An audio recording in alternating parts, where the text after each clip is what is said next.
Escuchemos el Evangelio según San Lucas.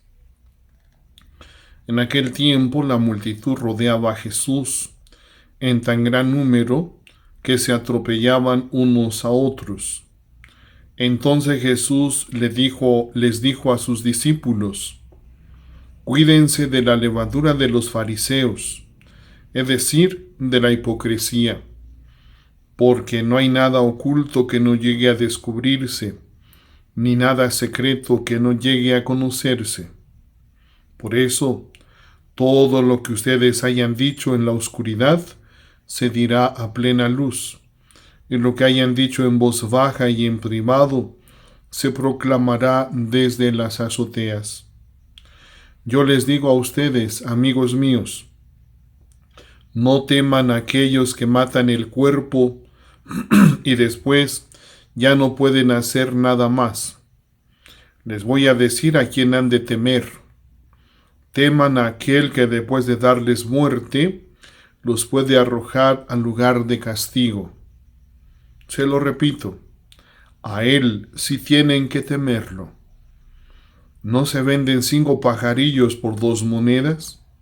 Sin embargo, ni de uno solo de ellos se olvida Dios. Y por lo que a ustedes toca, todos los cabellos de su cabeza están contados. No teman, pues, porque ustedes valen mucho más que todos los pajarillos. Palabra del Señor.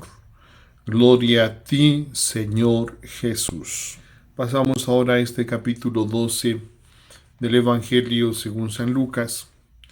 Nuestro Señor Jesucristo resume de alguna manera que no debemos o tengamos cuidado de la levadura de los escribas y de los fariseos, es decir, de la hipocresía. El Señor bien sabe, pues, de esta falta, de este pecado en el que podemos caer muy fácilmente. Tenemos que estarle suplicando: Señor, ayúdame a vivir en la verdad, en la sinceridad, a ser coherente. Y tal vez tendríamos que empezar por hacer a un lado lo que llamamos las mentiras piadosas. Aunque sean piadosas, no dejan de ser mentiras. Y entonces tenemos que ir corrigiendo, estar luchando día a día para que el Señor nos dé la fuerza, la gracia de vivir siempre en la verdad, en la coherencia, en la gracia de Dios. Después, Cristo Jesús nos invita de manera especial a que, sobre todo, a que no tengamos miedo. El Señor nos llama a dar testimonio del Evangelio. Ciertamente hay personas que se oponen a la palabra de Dios, de modo que el Señor nos invita a confiar plenamente en Él. Lo más que pueden hacernos los seres humanos en este mundo, enemigos de Dios o de la palabra de Dios, lo máximo que no pueden hacer pues es que nos maten, que nos quiten la vida, pero hasta ahí nada más. Pero si nosotros estamos muriendo por Cristo, damos la vida por Cristo, estaremos salvando nuestra vida. Y por eso el Señor dice que mejor tengamos miedo a aquel que una vez que nos ha dado muerte, nos puede arrojar al lugar del castigo. Es decir, a Dios. Hay que tenerle miedo, pero en ese santo temor de los 7 dones del Espíritu Santo, el santo temor de Dios. Miedo a Dios, pero en el sentido de miedo a defraudarlo o miedo a decepcionarlo, porque Dios nos ama. Y en ese sentido deberíamos sentir ese miedo de defraudar a Dios, de no dar la vida tal vez por Él, por su palabra. En ese sentido, el Señor nos está invitando pues, a no tenerle miedo a nadie, a ningún ser humano en esta vida, o por cualquier contrariedad o dificultad que pudiéramos tener. Debemos de tener puesta nuestra confianza en Dios, porque el Señor nunca nos va a dejar solos, nunca nos va a abandonar. Y el Señor así hace esta comparación también, así como los pajarillos del cielo, ninguno cae a tierra sin la voluntad de Dios.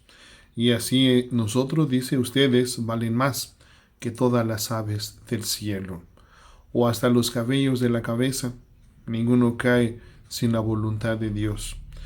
Y por eso dice, hasta los cabellos de su cabeza están contados.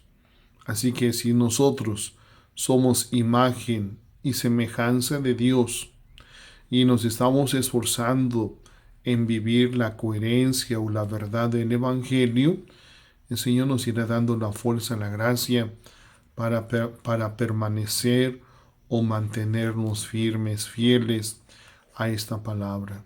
No tengamos miedo. El Señor siempre está atento para socorrernos, para bendecirnos, para ayudarnos, pero debemos de confiar plenamente en Él. Tenemos que confiar y no nos queda más que nuestra oración, nuestra súplica, meditando una y otra vez la palabra de Dios. Que se vea esa perseverancia por querer agradarle al Señor, que se vea esa lucha sin descanso por decir yo todo lo hago por el Señor. Algunos santos decían, si no mal recuerdo, en las buenas y en las malas estoy con Cristo. Me vaya bien, me vaya mal, sé en quién he puesto mi esperanza, mi confianza. El Señor nunca nos va a defraudar. No tengamos miedo pues a los hombres, al mundo. El Señor es vencedor y el Señor nos dará la fuerza, la gracia, para que también nosotros podamos vencer las fuerzas contrarias al Evangelio o las fuerzas de este mundo, que a fin de cuentas entendemos que es el demonio, es el maligno que se opone a la voluntad de Dios. Y buscará de cualquier manera tengamos miedo para que desistamos de agradarle a Dios. Pues pidámosle al Señor con toda humildad, nos ilumine y nos ayude y nos dé ese don de la perseverancia y de dar nuestra vida hasta el final.